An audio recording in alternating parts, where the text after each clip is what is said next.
आप सभी दोस्तों को राधे राधे। दोस्तों, आज का वीडियो बहुत ज़्यादा इंपॉर्टेंट होने वाला है क्योंकि आज की वीडियो में हम जानेंगे कि आखिर भगवान श्री कृष्ण ने गोप देवी का रूप क्यों धारण किया था और उन्होंने श्री राधिके की प्रेम की परीक्षा क्यों ली।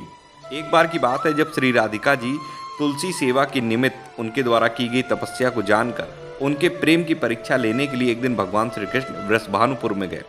उस समय उन्होंने अद्भुत गोपांगना का रूप धारण कर लिया। चलते समय उनके पैरों से घुंघरुओं की मधुर झनकार हो रही थी और करधनी में लगी हुई छोटी छोटी घंटियां भी जो खनखनाहट थी वो सुनाई पड़ती थी। उंगलियों में विशेष तरीके की जो अंगूठियां थी वो उन्होंने पहन रखी थी जो काफ़ी शोभा देती। उनके कलाइयों में रत्नों से जड़े हुए कंगन, बाहों में बाजूबंद और गले और सीने पर मोतियों के हार थे।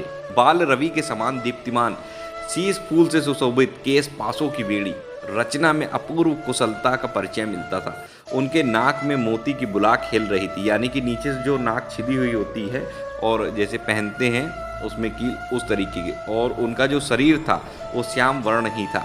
ऐसा रूप धारण करके श्री हरि वृषभानु के मंदिर में पहुँचे, जहाँ पर उन्होंने देखा कि खाई और परकोटों से युक्त वह वृषभानु भवन के 4 दरवाजों से सुशोभित था। प्रत्येक द्वार पर काजल के समान हाथी घूमते थे, जिससे उस राजभवन की मनोहरता बढ़ गई थी। उस मंडप का प्रांगण वायु और मन के समान वेगशाली हार और चवरों से सुसज्जित विचित्र वर्ण वाले अश्वों से शोभा पा रहा था। मालती के मकरंदों की बूंदें वहां झरती रहती थी। ऐसे आंगन में करोड़ों चंद्रों के समान कांतिमती कोमलांगी श्री राधे धीरे धीरे अपने कोमल चरणार विंदों का संचालन करती हुई घूम रही थी। मणि मंदिर के आंगन में आई हुई उस नवीना गोप सुंदरी को वृषभानु नंदिनी श्री राधे ने देखा। उसके तेज से वहां की समस्त ललनाएं हतप्रभ हो गईं। जैसे चंद्रमा के उदय होने से तारों की कांति फीकी पड़ जाती है।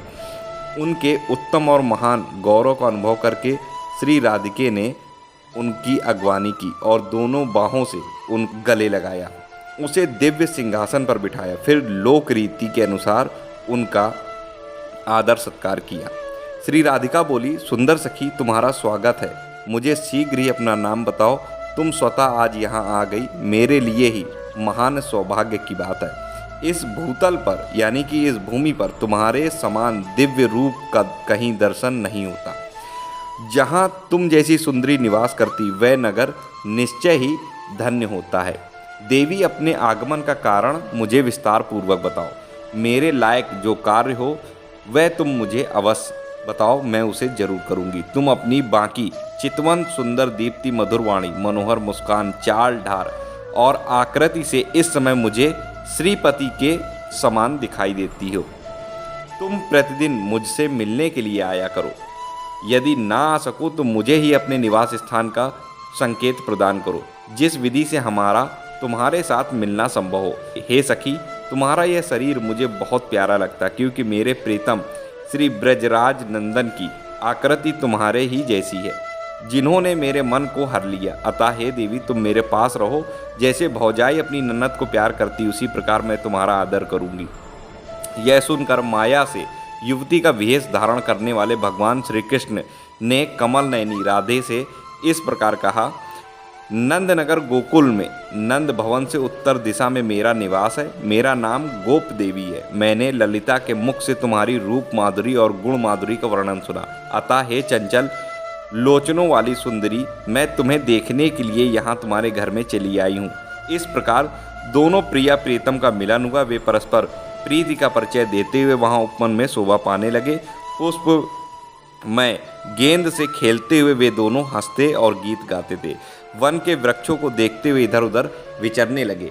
कला कौशल से संपन्न कमल लोचना राधा को संबोधित करके गोप देवी ने मधुरवाणी से कहा, नंदनगर यहाँ से दूर है और अब संध्या हो गई, अतः अब मैं जाती हूँ। कल प्रातःकाल तुम्हारे पास आऊँगी, इसमें कोई भी संशय नहीं है।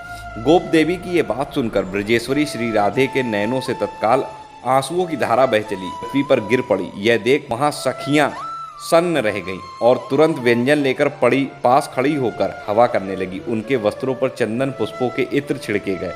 उस समय गोप देवी ने श्री राधे से कहा, राधिके, मैं प्रातःकाल अवश्य आऊँगी, तुम चिंता ना करो। यदि ऐसा ना हो तो मुझे गाय गोरस और अपने भाई की सौगंध।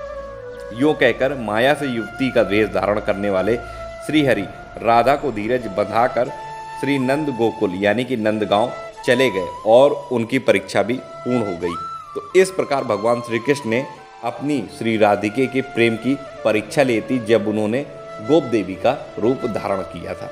आशा करता हूँ वीडियो आपको पसंद आया। वीडियो पसंद आया इसको लाइक करें, शेयर करें और कमेंट में जय श्री राधे जरूर लिखें। मिलता हूँ अपने नेक्स्ट वीडियो के साथ, तब तक आप सभी को राधे।